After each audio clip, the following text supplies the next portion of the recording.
नमस्कार, मैं मनीषा भिमटे, अतिथि सहायक प्राध्यापक अर्थशास्त्र, पंडित सुंदरलाल शर्मा मुक्त विश्वविद्यालय छत्तीसगढ़ बिलासपुर।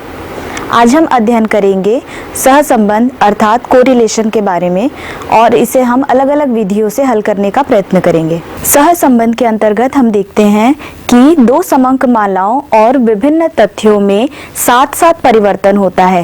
ये परिवर्तन अलग अलग दिशा में भी हो सकते हैं या फिर समान दिशा में भी इनमें परिवर्तन होता है। इन तथ्यों में या इन समंक मालाओं में ये जो परिवर्तन होते हैं ये साथ में होते हैं, इसलिए हम इसे सहसंबंध कहते हैं, क्योंकि इनमें जो परिवर्तन होते हैं वे एक दूसरे से संबंधित होते हैं। सहसंबंध धनात्मक भी हो सकते हैं। धनात्मक कहने का अर्थ है कि वे एक ही दिशा में परिवर्तित होंगे, और ये ऋणात्मक भी हो सकते हैं, अर्थात इनमें जो परिवर्तन होगा वो विपरीत दिशा में होगा। दो संबंधित समंक मालाओं में साथ साथ होने वाला परिवर्तन जो कि अलग अलग दिशाओं में भी हो सकता है, इसे हम सहसंबंध कहते हैं। किंग ने इसे परिभाषित करते हुए कहा है कि सामग्री के दो समूहों या वर्गों में कार्य कारण संबंध हो, यह सहसंबंध कहलाता है। डिग्री ऑफ कोरिलेशन में हम यह अध्ययन करते हैं कि दो समंक मालाओं के मध्य किस स्तर का सहसंबंध है। जैसे हम देखते हैं, सहसंबंध का परिणाम पूर्ण धनात्मक एवं पूर्ण ऋणात्मक सहसंबंध।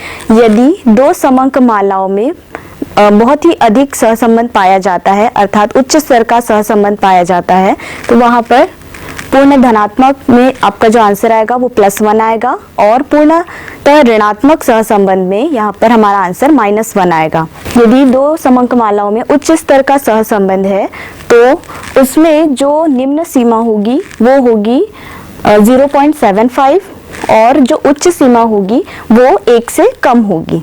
इसके बाद मध्यम स्तर का सहसंबंध, जिसमें निम्न सीमा होगी 0.25 और जो उच्च सीमा होगी वो होगी 0.75 से नीचे।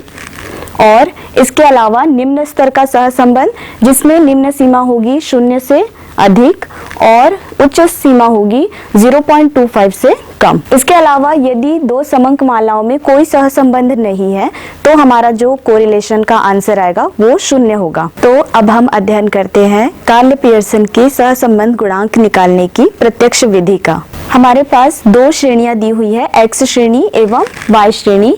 सर्वप्रथम जब हम इसको हल करने जाएंगे तो हम x श्रेणी से dx निकालेंगे। dx अर्थात x श्रेणी से हम विचलन निकालेंगे। विचलन निकालने के लिए हम यहाँ पे x श्रेणी का समांतर माध्य ज्ञात करेंगे, और जो समांतर माध्य हमें प्राप्त हुआ है उसी से हम विचलन ज्ञात करेंगे। यहाँ पर x श्रेणी का जब हमने मीन निकाला तो वो 66 था। अब हम इस 66 जो हमारा समांतर माध्य आया है उससे हम विचलन ज्ञात करेंगे, जिसके लिए हम जो x की वैल्यू है उसमें से समांतर माध्य को घटाते जाएंगे। ठीक है, तो यहाँ पे घटाते हुए हम जाएंगे तो सबसे पहला जो आंसर है वो +18 आएगा।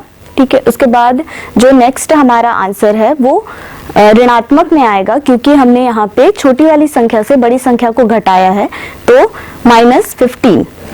इसके बाद जो हमने dx निकाला है उसी का हमें dx स्क्वायर निकालना है अगले कॉलम में। dx स्क्वायर निकालने के लिए हम जो dx की जो वैल्यू है उसका वर्ग ज्ञात करेंगे और उस वर्ग को dx स्क्वायर वाले कॉलम में लिख देंगे। जैसे सबसे पहले जो हमारे dx की वैल्यू थी वो 18 थी, और 18 का जब हम वर्ग निकालेंगे, वर्ग निकालना अर्थात 18 का 18 से जब हम गुणा करेंगे तो हमारा जो आंसर आएगा 324 आएगा। जिस प्रकार हमने x श्रेणी का समांतर माध्य ज्ञात किया था और उससे हमने विचलन ज्ञात किया था, उसी प्रकार हम y श्रेणी में समांतर माध्य ज्ञात करते हुए उसका विचलन ज्ञात करेंगे और उसे हम dy वाले कॉलम में लिखते जाएंगे। y श्रेणी का जब हमने समांतर माध्य ज्ञात किया तो उसका जो आंसर था वो आया 65। अब हम y की जो वैल्यूज है उसमें से 65 को घटाते जाएंगे। यदि छोटी संख्या हुई तो आपका जो आंसर आएगा वो ऋणात्मक आएगा, और यदि y की जो वैल्यू है वो बड़ी होगी तो आपका जो आंसर है वो धनात्मक आएगा। आपको धनात्मक और ऋणात्मक चिन्हों का ध्यान रखना है। ठीक है, जिस प्रकार से सबसे पहला हमारा dy का वैल्यू आया 13, और जो दूसरा है उसका हमारा जो वैल्यू है वो आया -29। ठीक है। इस प्रकार से हमने dy ज्ञात किया। अब नेक्स्ट वाला जो कॉलम है वो dy स्क्वायर है। dy स्क्वायर ज्ञात करने के लिए हमने जो dy की जो वैल्यू निकाली थी उसका हमें वर्ग ज्ञात करना है, अर्थात dy की वैल्यू का 2 बार हमें गुणा करना है। जैसे सबसे पहले 13 दिया हुआ है तो 13 का हम 2 बार गुणा करेंगे, तो यहाँ हमारा जो आंसर है वो आएगा 169। इसी प्रकार से जो दूसरा है -29, उसका हम वर्ग ज्ञात करेंगे, उसका हमारा आंसर आएगा 841। ठीक है, इस प्रकार से हम dy स्क्वायर ज्ञात करेंगे। आखिरी कॉलम में हमें dx dy ज्ञात करना है, अर्थात dx वाला जो कॉलम है वो और dy वाला जो कॉलम है इनमें जो वैल्यूज दी है इनका बारी बारी से गुणा करते जाएंगे और dx dy वाले कॉलम में इसे लिखते जाएंगे। अंत में हमें dx स्क्वायर dy स्क्वायर और dx dy वाले जो कॉलम है इनका योग ज्ञात करना है। dx dy की जो वैल्यू हमने ज्ञात की थी वो थी 2704। फिर इसे हम विभाजित करेंगे करनी के अंदर 2224 गुणित 5398। इसके पश्चात हम dx स्क्वायर और dy स्क्वायर की जो वैल्यूज है इन दोनों का गुणा कर देंगे और गुणा करने के बाद हम इसका वर्गमूल निकालेंगे। अब हम अध्ययन करते हैं सहसंबंध ज्ञात करने की अप्रत्यक्ष विधि का। इस विधि के अंतर्गत हम समांतर माध्य के वास्तविक मूल्य को ना लेकर यहाँ पर हम कल्पित माध्य का प्रयोग करते हैं। जब हमारा समांतर माध्य पूर्णांक के रूप में नहीं आता है तो हमें अप्रत्यक्ष विधि का प्रयोग करना चाहिए। प्रश्न में हमारे पास x श्रेणी एवं y श्रेणी दी हुई है। सर्वप्रथम हम x वाला कॉलम लेंगे, उस x वाले कॉलम में से हम एक कल्पित माध्य लेंगे। सर्वप्रथम हमने जो कल्पित माध्य लिया है वो है 29। इस कल्पित माध्य से हम विचलन ज्ञात करेंगे जिसे हम dx वाले कॉलम में लिखते जाएंगे। जैसे सबसे पहले जो x की वैल्यू है वो 15 है और यहाँ पे कल्पित माध्य है वो 29 है। जब हम 15 में से 29 को घटाएंगे तो हमारा जो आंसर है वो आएगा -14 जो कि ऋणात्मक है। इसी प्रकार से हम विचलन ज्ञात करते जाएंगे एवं dx वाले कॉलम में लिखते जाएंगे। फिर अगला हमारा कॉलम है dx स्क्वायर।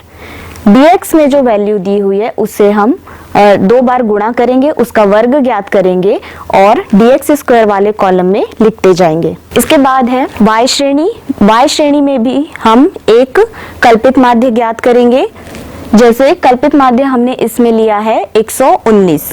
इस कल्पित माध्य का प्रयोग करते हुए हम विचलन ज्ञात करेंगे और उसे dy वाले जो कॉलम है उसमें हम लिखते जाएंगे। इसके पश्चात हम dy स्क्वायर ज्ञात करेंगे। dy में जो वैल्यू आई है उसका हम 2 बार गुणा करेंगे और dy स्क्वायर वाले कॉलम में उसे लिखते जाएंगे। इसके बाद जो अंतिम हमारा कॉलम है वो है dx dy। जो हमने dx की वैल्यू ज्ञात की थी और dy की जो हमने वैल्यू ज्ञात की थी उनका हम आपस में गुणा करते जाएंगे और dx dy वाले कॉलम में उसे लिखते जाएंगे। और इसके बाद हम dx स्क्वायर dy स्क्वायर और dx dy का जो हमने अंत में गुणा किया था उन सारे कॉलम का योग हम लिख लेंगे ताकि उन वैल्यूज का हम आगे सूत्र में प्रयोग कर सके। सहसंबंध ज्ञात करने की अप्रत्यक्ष विधि में हम इस प्रकार के सूत्र का प्रयोग करते हैं। हमने टेबल में जो मान ज्ञात किए थे उन मान को हम सूत्र में रखते हैं। यहाँ देखिए dx dy का जो मान था वो था 2317 माइनस dx की जो वैल्यू थी वो थी 0 गुणित dy की जो वैल्यू है वो है -14 डिवाइडेड बाय जो n है, जो हमारे पास पदों की संख्या दी हुई थी वो थी 8। ठीक है, इसके बाद इसे हम विभाजित करेंगे करनी के अंदर dx स्क्वायर की जो वैल्यू है वो है 1022 माइनस dx की जो वैल्यू थी वो थी 0 और n की वैल्यू थी 8। इसी प्रकार से dy स्क्वायर की जो वैल्यू थी वो थी 5368। dy की जो वैल्यू थी वो थी -14 और जो n है अर्थात पदों की जो संख्या है वो थी 8। इस प्रकार हमने सूत्र में ये जो मान हमने ज्ञात किए थे उसे रख दिया है। आगे हम इसे सॉल्व करेंगे।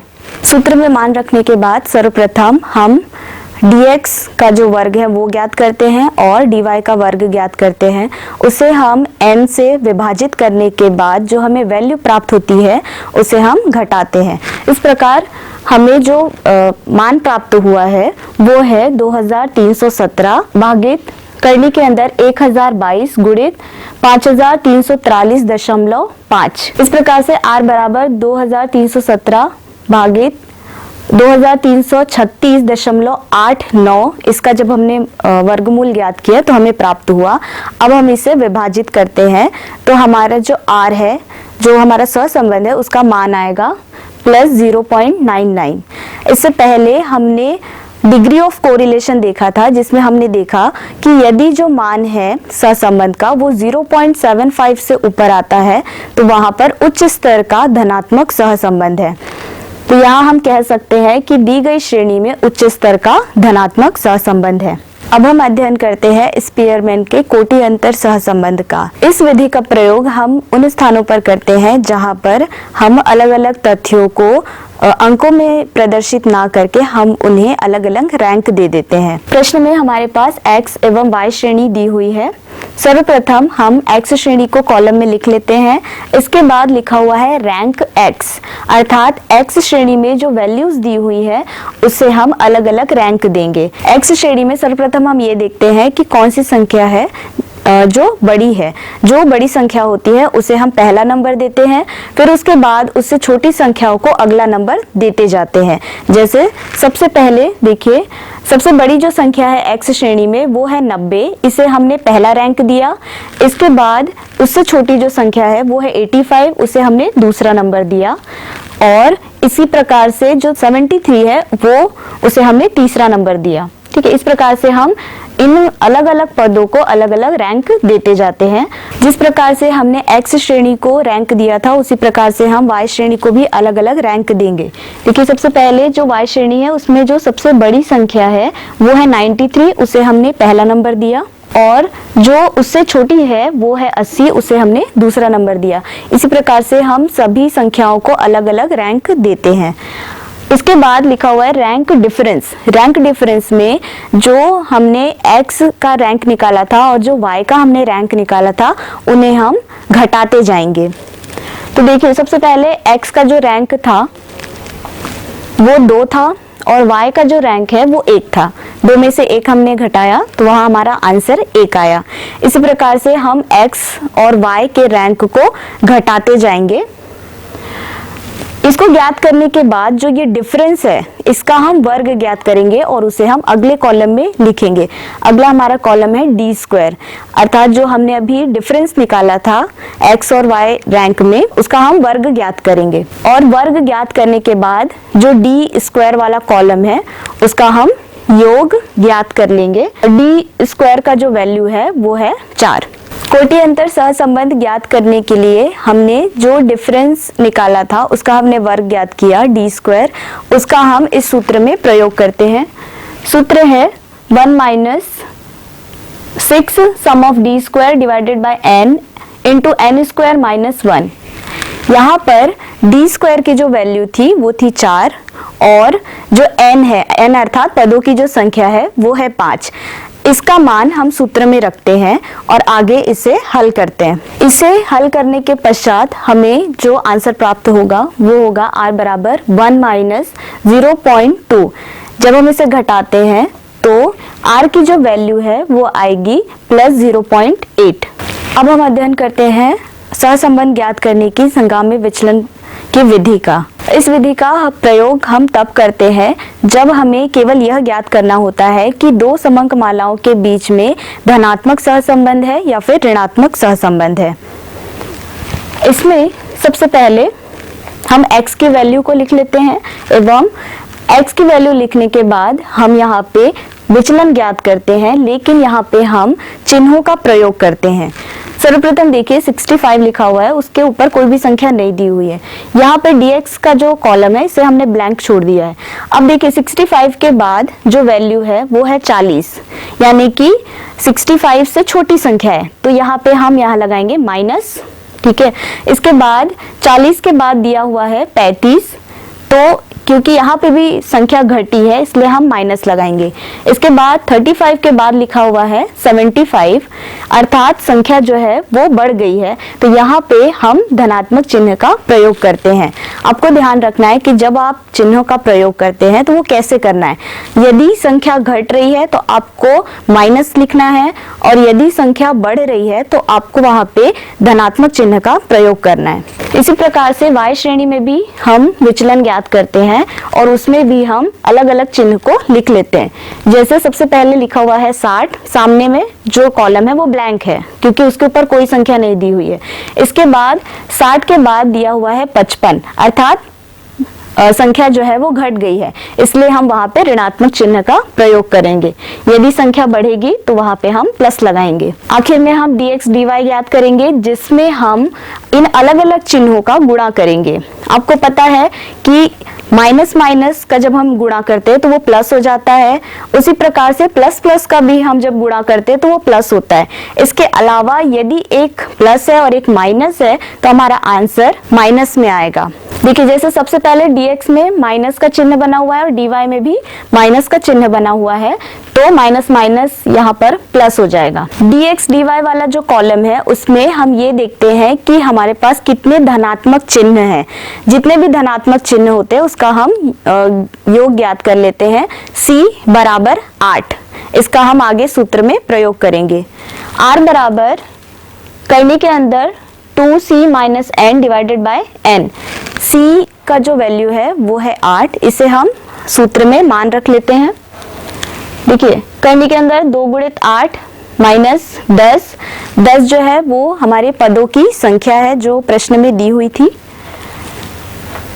इसे हम विभाजित करेंगे 10 से। यहाँ हमारा जो आंसर है वो आएगा करने के अंदर 6 भागित 10। हमें जो वैल्यू मिलेगी उसका हम सबसे पहले वर्गमूल ज्ञात करेंगे।